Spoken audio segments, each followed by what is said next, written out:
نحمده ونصلي على رسول الكريم أما بعد بسم الله. Today inshallah we will continue from ayat number 19 of Surah Najm. أعوذ بالله من الشيطان الرجيم.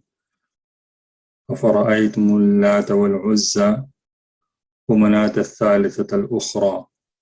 So have you considered Lat and Uzza and Manat, the third, the other one? Allah subhanahu wa ta'ala rebukes idol worshipping in these verses. Lat was the idol of Banu Thaqif, the people of Taif, and Uzza was the idol of Quraysh, and Manat was the idol of Banu Hilal. The truth is that there were many idols worshipped by Arabs, but these three were mentioned in Quran probably because they were more famous and popular among them. So Lat was a white stone with inscriptions. It was named after a man who used to serve pilgrims in time of Jahiliyyah. When he died, people started worshipping him. It is also said that the word Lat is a derived form, a feminine form of the word Allah. So Allah, Allat. Subhanallah amma yushrikun. Definitely, Allah subhanahu wa ta'ala is above all types of associations. Similarly, Uzza was derived from Al-Nazm, Al-Aziz, and it was a tree where idol worshippers used to place a monument and worship around it. And Manat was where they used to announce the beginning of Hajj. Hajj was a practice which was common even prior to Islam. And this is the place where in the times of Jahiliyyah, they used to announce the Hajj to Kaaba. So that place was where Manat, that idol was. So these three idols were destroyed by Sahaba by the command of Nabi Sallallahu Alaihi Wasallam after the conquest of Makkah.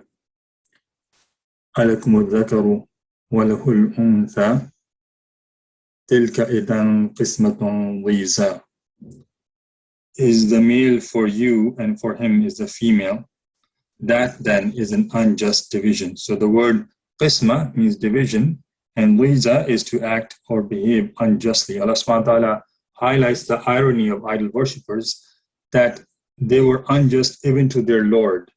For themselves, they preferred a male offspring, but for Allah, they regarded angels as the daughters of Allah. إن هي إلا أسماء سميتموها أنتم وآباؤكم ما أنزل الله بها من سلطان إن يتبعون إلا الظن وما تهوى الأنفس ولقد جاءهم من ربهم الهدى.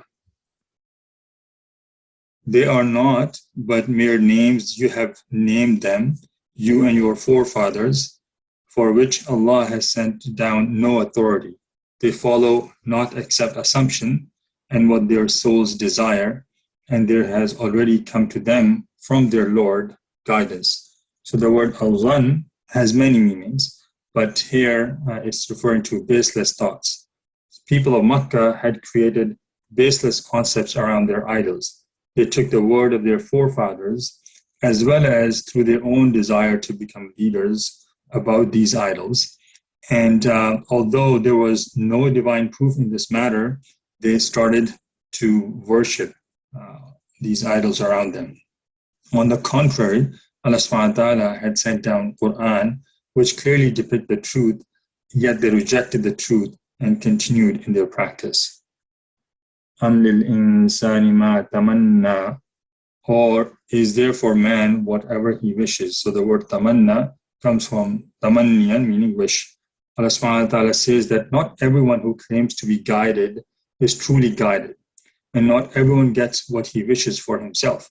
Notice Allah subhanahu wa ta'ala used the word insan. So this holds true for both believers and non-believers. As a Muslim, you cannot rely on your faith alone that you will be saved from hellfire altogether without taking any action in your life. Unfortunately, we find this misconception rampant in our communities. There are many who have assumed salvation solely on the basis of faith, irrespective of how negligent they are on the obligatory actions like salah and fasting, for example. The irony is even starker for those among us who recognize the importance of good deeds, yet fail to abstain from obvious sins.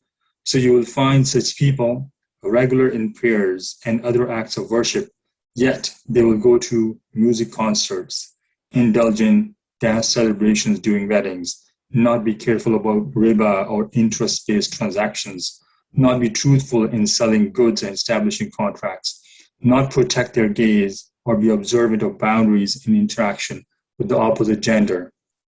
So such a big irony you will find, such a big conflict you will find in how they would understand the importance of obeying Allah subhanahu wa ta'ala in acts of worship, but generally in acts of communal matters, in acts of relationships, they tend to ignore that aspect of Allah subhanahu wa ta'ala's command.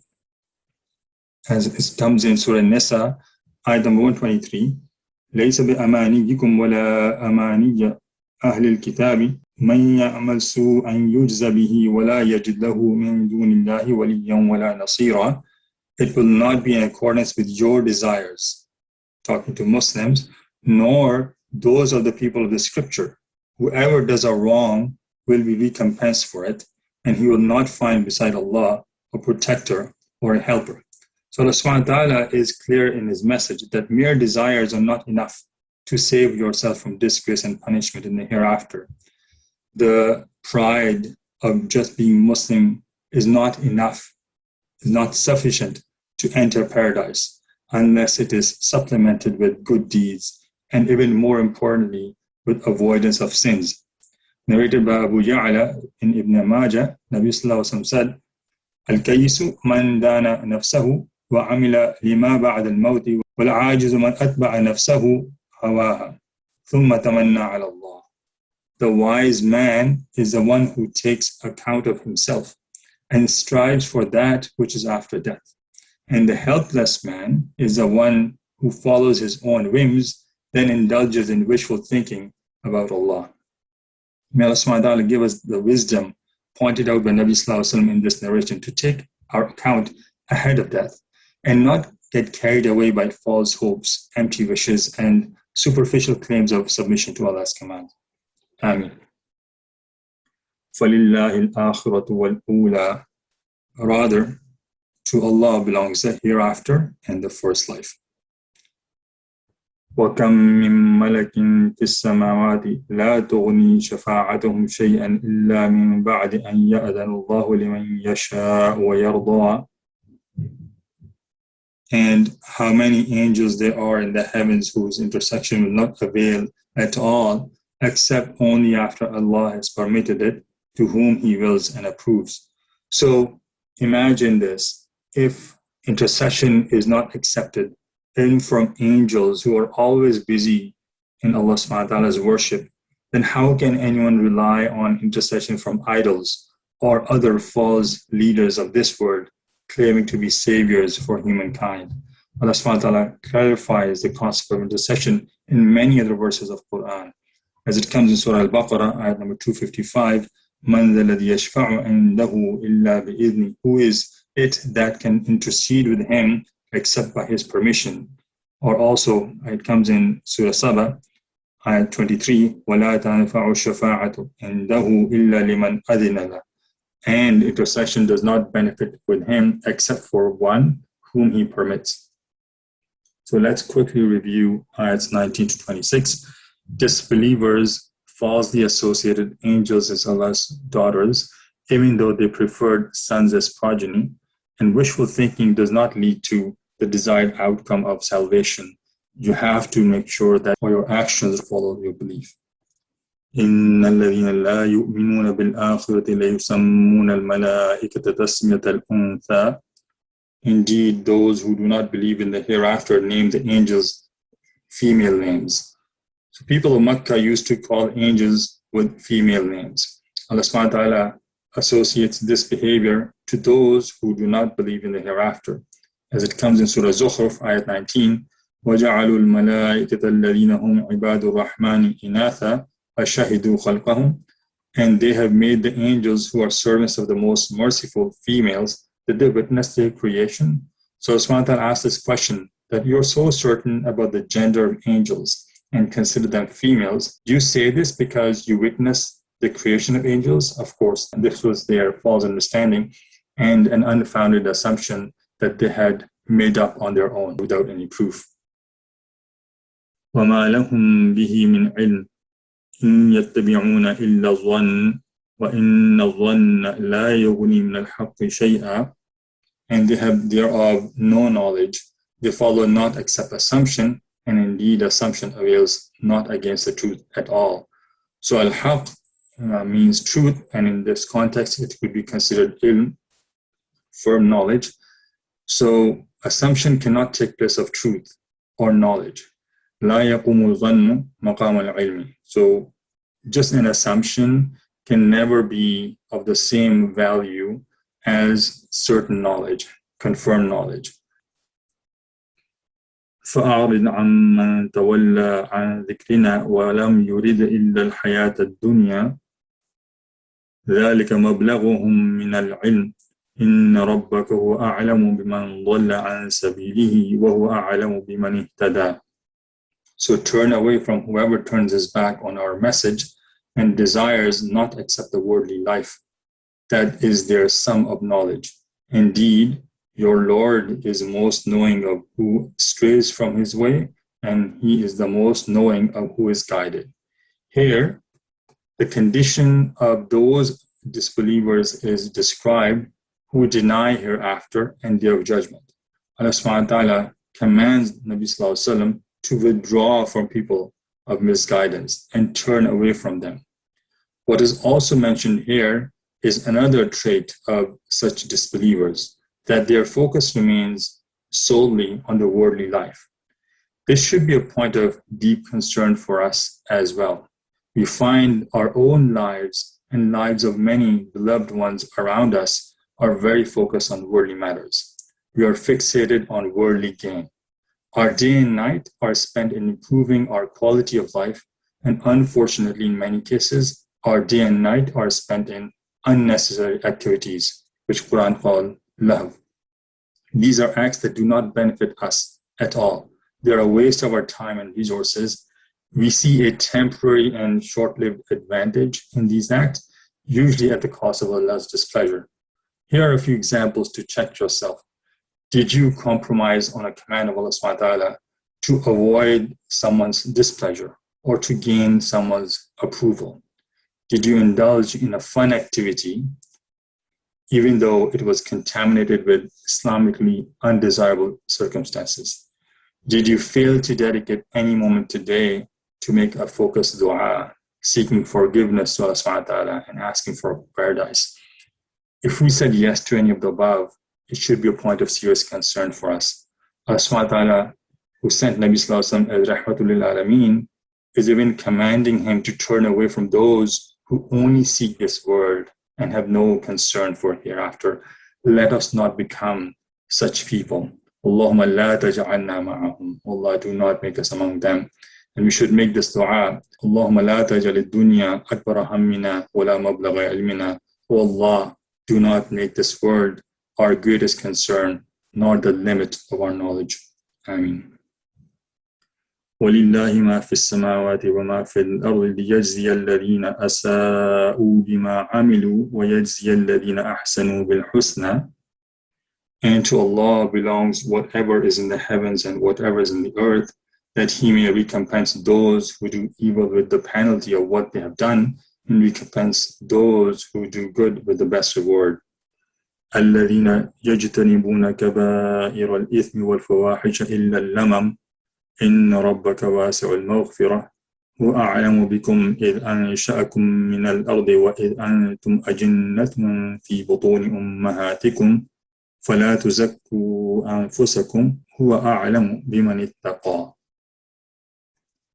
Those who avoid the major sins and immoralities, only committing slight ones, indeed your Lord is vast in forgiveness. He was most knowing of you when He produced you from the earth and when you were fetuses in the wombs of your mothers. So do not claim yourself to be pure. He is the most knowing of who fears him. In these verses, Allah subhanahu wa ta'ala is describing people who will be rewarded. These are the people who avoid major sins, and especially immoral and shameful deeds, even though they sometimes find themselves committing lamam. So the question becomes, what is lamam? Lamam has been described in two different ways. Some scholars, like Ibn Abbas and Abu Hurairah, view lamam as small faults and minor errors, as it comes in Surah Nisa, إن تجتنبوا كبائر ما تنهون عنه نكفر عنكم سيئاتكم وندخلكم مدخلا كريما. If you avoid the major sins which you are forbidden, we will remove from you your lesser sins and admit you to a noble entrance into paradise. So that's the first interpretation that Allah subhanahu wa ta'ala is saying here. People who will be rewarded are actually the ones who avoid major sins, and by doing so, even though they commit lamam or minor faults, Allah subhanahu wa ta'ala will forgive their smaller sins.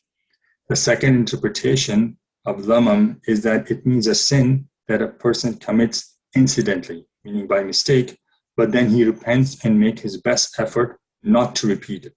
As it comes in Surah Al-Imran, ayat number 135, وَالَّذِينَ إِذَا فَعَلُوا فَاحِشَةً أَوْ ظَلَمُوا أَنفُسَهُمْ ذكروا الله فاستغفروا لذنوبهم ومن يغفر الذنوب إلا الله ولم يصروا على ما فعلوا وهم يعلمون.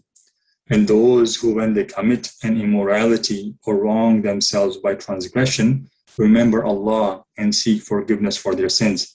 And who can forgive sins except Allah? And who do not persist in that what they have done while they know.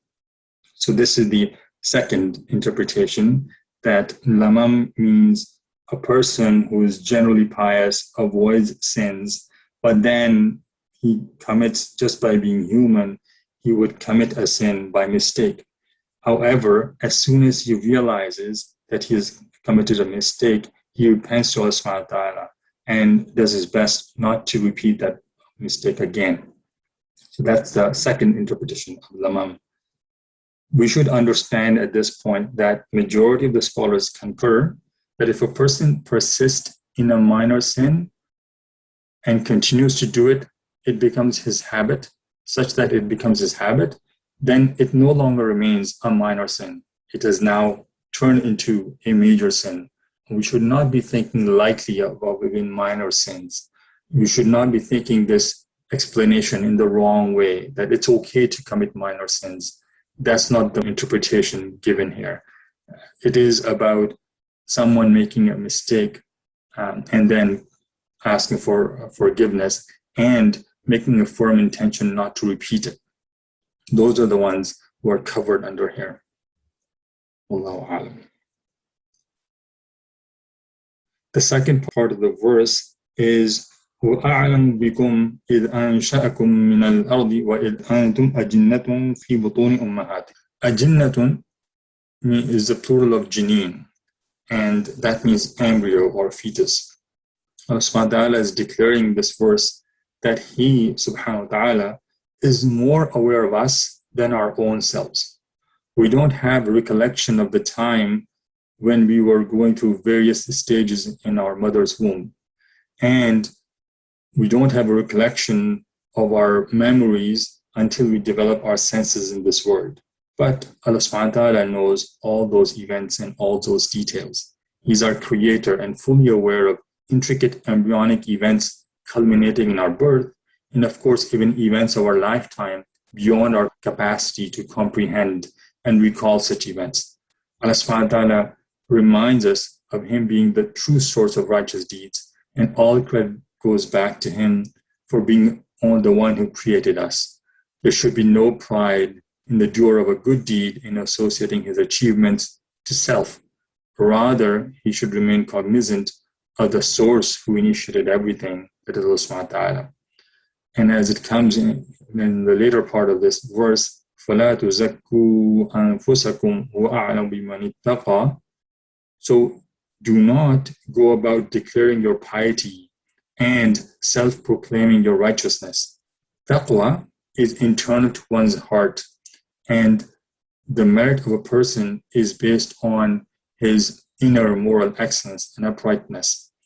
Again, only Allah truly knows who has perfected this quality versus the one who is superficial in his expression of taqwa. Narrated by Abu Bakr in Bukhari, a person praised another person in presence of Nabi Sallallahu Alaihi Wasallam.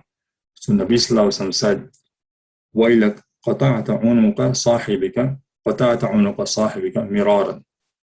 Nabi Sallallahu Alaihi Wasallam said repeatedly, woe to you, you've cut off your companion's neck. And then added, whoever amongst you has to praise his brother should say, I think that he is so and so, and Allah knows exactly the truth.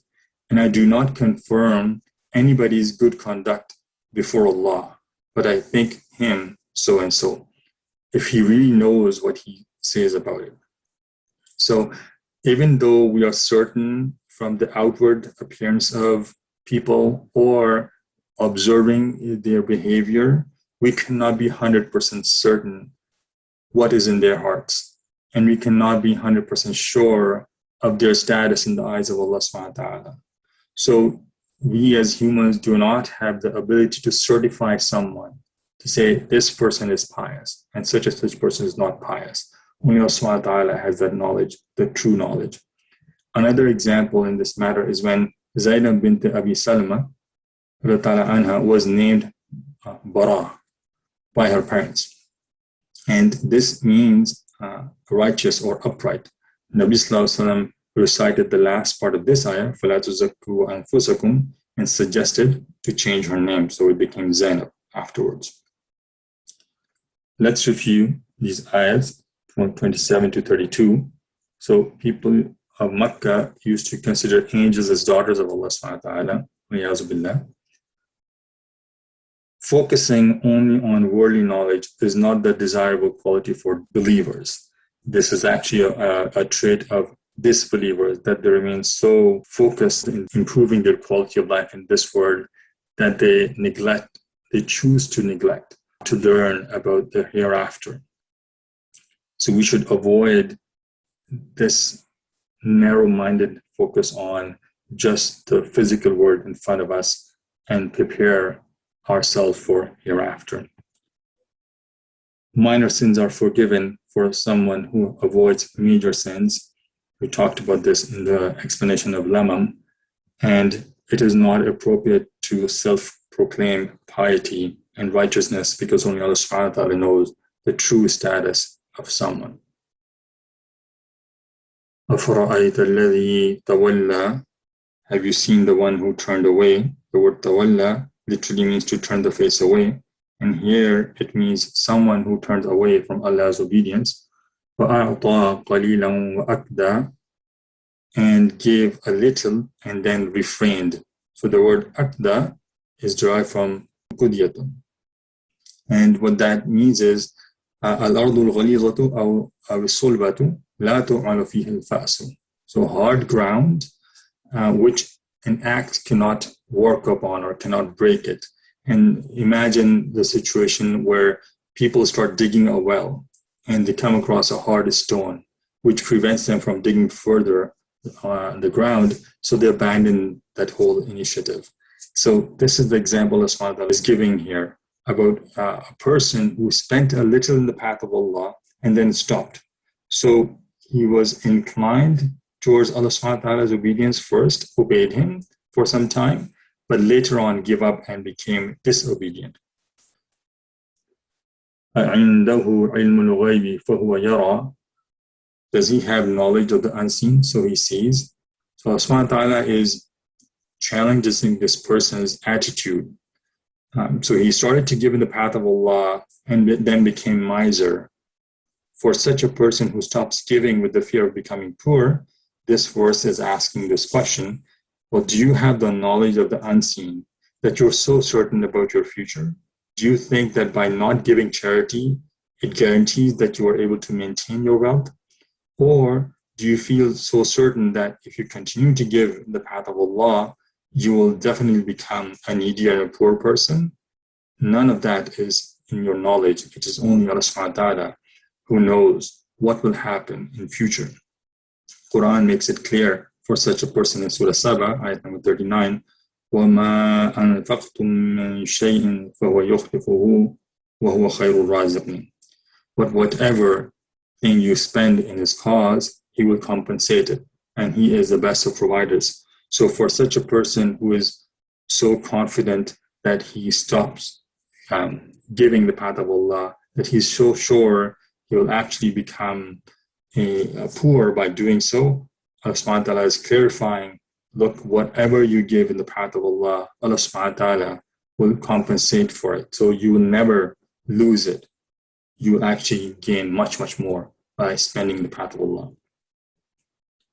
أَمْ لَمْ يُنَبَّأْ بِمَا فِي صُحُفِ مُوسَى, or has he not been informed of what was in the scripture of Musa?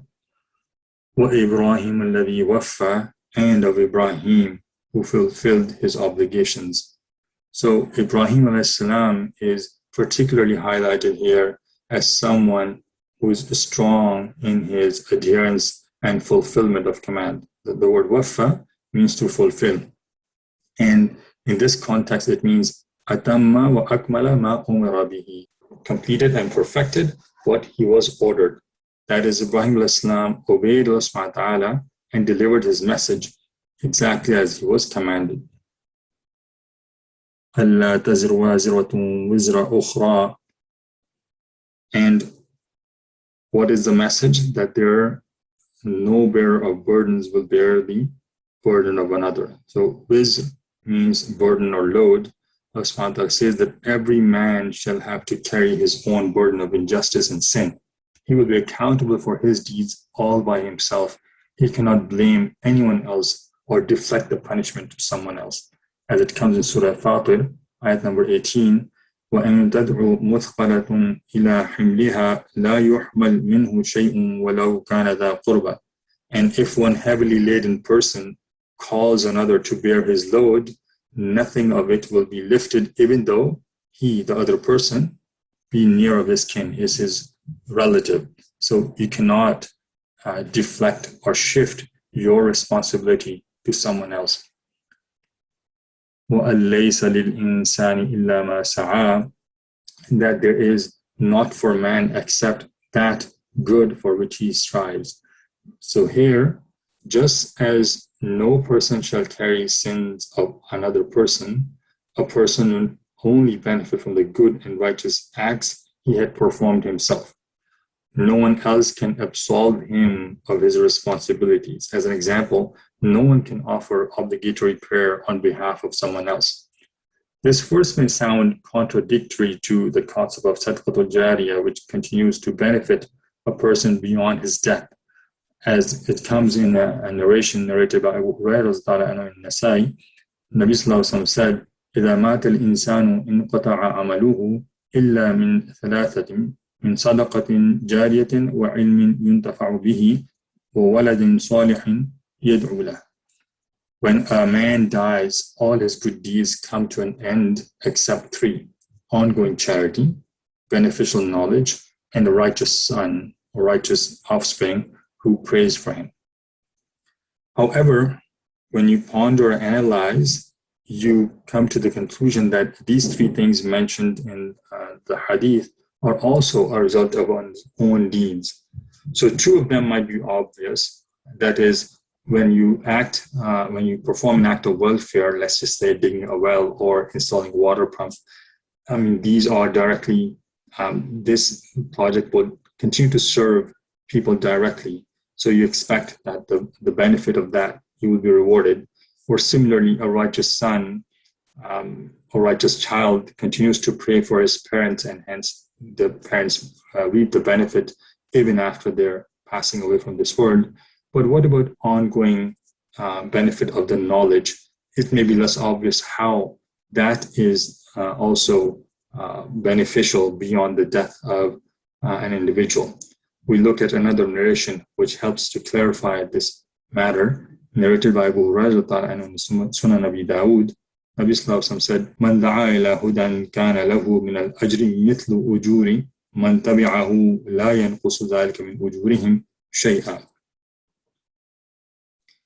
Whoever invites to guidance, he will earn as much reward as those who follow him without decreasing anything out of their own rewards. So if you have shared even a small piece of information, something that inspired someone else to change himself, to adopt a new behavior, to become more regular in worship, or to stop himself from sin, just by your encouragement and your sharing of that knowledge, inshallah, as long as that person remains steadfast, even after your death, you will continue to get the reward from that act of help, the act of guidance, the act of sharing knowledge that you did while you were alive.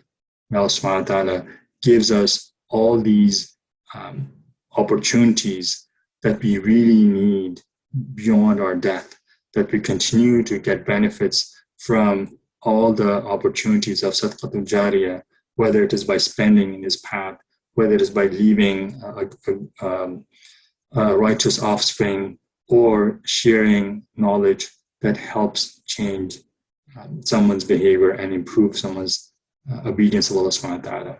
Ameen. وَأَنَّ سَعْيَهُ سَوْفَ يُرَى, and that his effort is going to be seen, meaning his actions will be evaluated in the hereafter. So in Surah Tawbah, ayat number 105, Allah subhanahu wa ta'ala says, وَقُلِ اعْمَلُوا فَسَيَرَ اللَّهُ عَمَلَكُمْ وَرَسُولُهُ وَالْمُؤْمِنُونَ وَسَتُرَدُّونَ إِلَىٰ عَالِمِ الْغَيْبِ وَالشَّهَادَةِ فَيُنَبِّئُكُم بِمَا كُنتُمْ تَعْمَلُونَ, and say, do deeds. Allah subhanahu wa ta'ala will see your deeds, and so will his messenger and the believers, and you will be brought back to the all-knower of the unseen and the seen.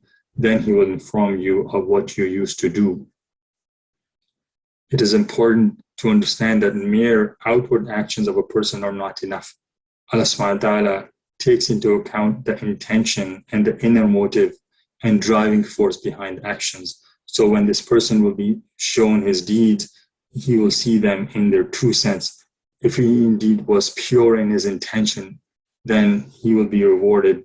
However, if it was more to show off to people, those acts will actually turn against them. As it comes in a popular narration, Nabi Sallallahu Alaihi Wasallam said, إِنَّمَا الْأَعْمَالُ بِالنِّيَّاتِ, actions shall be judged by the intentions. ثُمَّ يُجْزَاهُ الْجَزَاءَ الْأَوْفَى, then he will be recompensed for it with the fullest recompense. وَأَنَّ إِلَىٰ رَبِّكَ الْمُنْتَهَى, and that to your Lord is the finality, meaning that ultimately everyone will return to Allah subhanahu wa ta'ala on the day of judgment and give an account of his actions. وَأَنَّهُ وَأَضْحَكَ وَأَبْكَى, and that it is he who makes one laugh and weep. Allah subhanahu wa ta'ala is the true source of happiness and sorrow. We see people going through phases of joy and sadness in this world. Allah subhanahu wa ta'ala is the one who gives you a blessing that you enjoy and rejoice upon, and he's the one who makes you experience a loss resulting in crying and sorrow to test you in this life.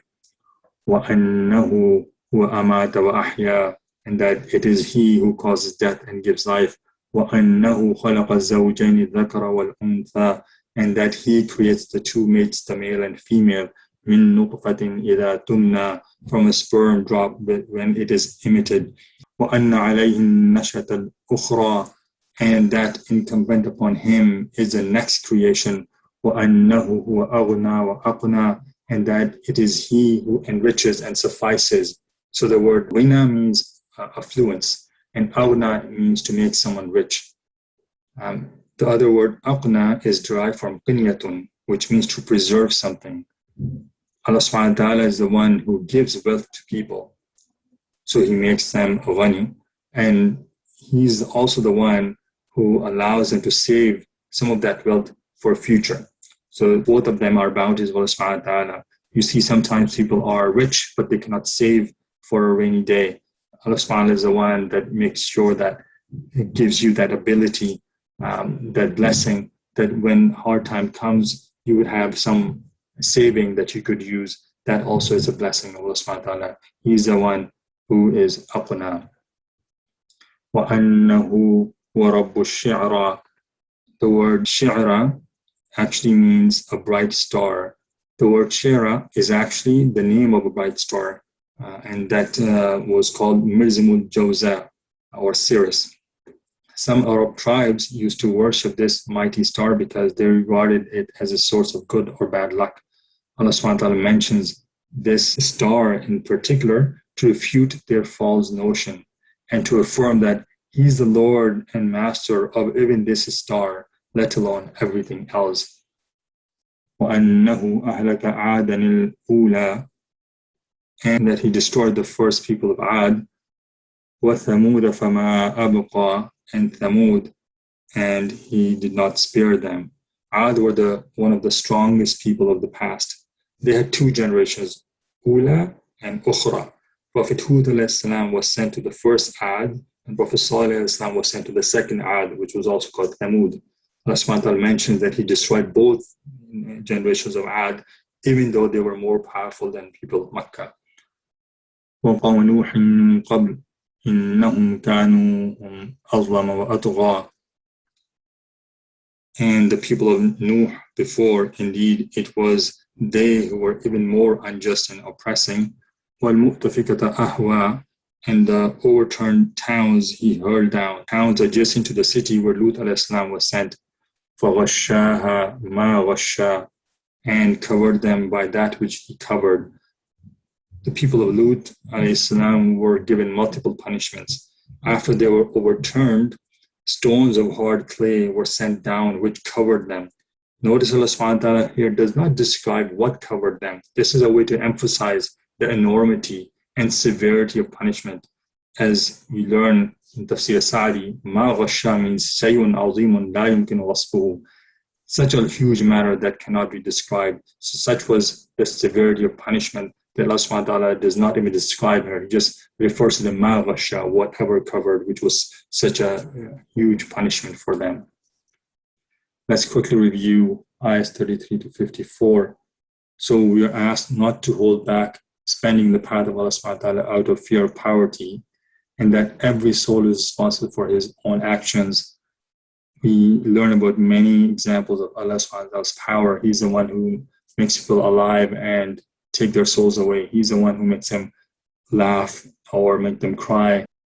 We also learn about the punishment of previous nations, whether it's Ad, Thamud, Nuh, and Lut alayhi salam's people. All of them, once they became belligerent, once they opposed the message of the Prophet of the time and the command of Allah subhanahu wa ta'ala, they could not survive, no matter how mighty they were, no matter how intelligent they were, no matter how technically advanced they were, they did not survive the punishment.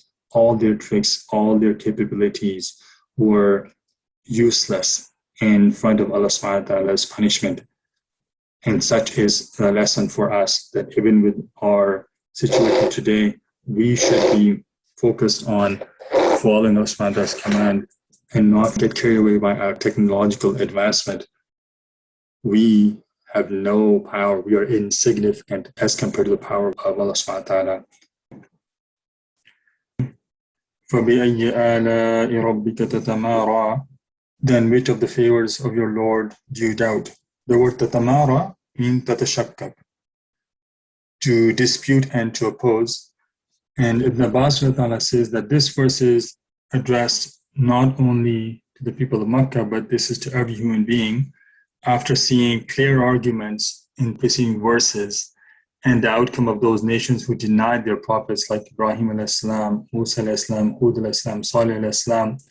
After knowing the stories of all these nations who denied their prophets and what happened to them in terms of punishment, how is it possible for anyone to deny the favors of Allah subhanahu wa ta'ala, who continues to shower His mercy and endow His blessings to us despite our lack of obedience to Him the way it is due to Him?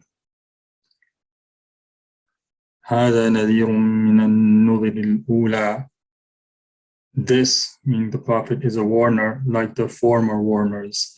So hada here is referring to Nabi Sallallahu Alaihi Wasallam, or it could refer to Quran. If it's referring to Nabi Sallallahu Alaihi Wasallam, then the verse is pointing out that Nabi Sallallahu Alaihi Wasallam is a prophet similar to other prophets that have been sent in the past, as it comes in Surah Ahqaf, verse number 9. قُلْ مَا كُنْتُ بِدْعًا مِنَ الرُّسُلِ, say, I'm not a new thing among the messengers. But if this hada is pointing towards Quran, then the verse is reminding that Quran is a book of guidance, similar to other divine books that have been revealed in the past. Azifatil azifa, the approaching day has approached. So azifat is used in the sense of qarubat, meaning to draw near. And azifa is referring to something imminent, which means the day of judgment. So now a question may come to mind that this verse was revealed more than 1400 years ago, and yet it was claiming that day of judgment is coming. And we know day of judgment has not come yet. So does that mean that this verse is now proven to be false? That's not the case. The way to understand this verse is that the Ummah of Nabi Sallallahu Alaihi Wasallam is the last Ummah before Day of Judgment, and also in comparison to the age of this world or the history of mankind, which if you just look at the age of Earth, is about 4.5 billion years ago. The Earth was formed, as we know today from science, then definitely considering that, the Day of Judgment is pretty near. لَيْسَ لَهَا مِن دُونِ اللَّهِ كَاشِفَةٌ. Beside Allah, there is no remover of it. أَفَمِنْ هَذَا الْحَدِيثِ تَعْجَبُونَ. Then at this statement in the Quran, do you wonder? وَتَضْحَكُونَ وَلَا تَبْكُونَ. And you laugh and do not weep. وَأَنْتُمْ سَامِدُونَ. While you are amusing yourself. So in these verses, Allah subhanahu wa ta'ala is describing the expected behavior from listening Quran, which is that its effect makes one cry from Allah's fear and majesty. Yet the disbelievers used to show the opposite in terms of ridiculing the message of Quran. The word samidun means lahun, ghafilun, that is, you're unmindful of the message that is being given to you. And in Surah Maryam, ayat number 58, إِذَا تُتْلَى عَلَيْهِمْ آيَاتُ الرَّحْمَنِ خَرُّوا سُجَّدًا وَبُكِيًّا. When the verses of the Most Merciful were recited to them, they fell in prostration and weeping. It comes in a narration narrated by Anas in Bukhari. Nabi Sallallahu Alaihi Wasallam said, لَوْ تَعْلَمُونَ مَا أَعْلَمُ لَضَحِكْتُمْ قَلِيلًا وَلَبَكَيْتُمْ كَثِيرًا. If you knew that which I know, you would laugh little and weep much. So the expected outcome of listening to Quran is its effect makes you weep, your heart becomes soft, and you prostrate to Allah subhanahu wa ta'ala in worship. As narrated by Abu Hurairah ta'ala and Tirmidhi, Nabi Sallallahu Alaihi Wasallam said, لا يلج النار رجل بكى من خشية الله حتى يعود اللبن في الضرع. A man who cries out of fearing Allah will not be put into fire until milk returns to the udder, meaning that will never happen. The last ayah, فَاسْجُدُوا لِلَّهِ وَعْبُدُوا. So prostrate to Allah and worship. This is the first ayah of sajda that was revealed, narrated by Ibn Abbas in Bukhari. He says, سجد النبي صلى الله عليه وسلم بالنجم وسجد معه المسلمون والمشركون والجن والإنس. The Prophet ﷺ performed a prostration when he finished reciting Surah Al-Najm, and all the Muslims and pagans and jinns and human beings around him prostrated along with him. So we should perform a sajda tilawa at this moment. Let's review ayahs 55 to 62. We learn about how Day of Judgment is approaching fast, and the expected behavior from Quranic recitation is it softens the heart and it makes you weep with the fear of Allah, and prostration is wajib upon the reciter as well as the listeners. ربنا تقبل منا إنك أنت السميع العليم وتب علينا إنك أنت التواب الرحيم.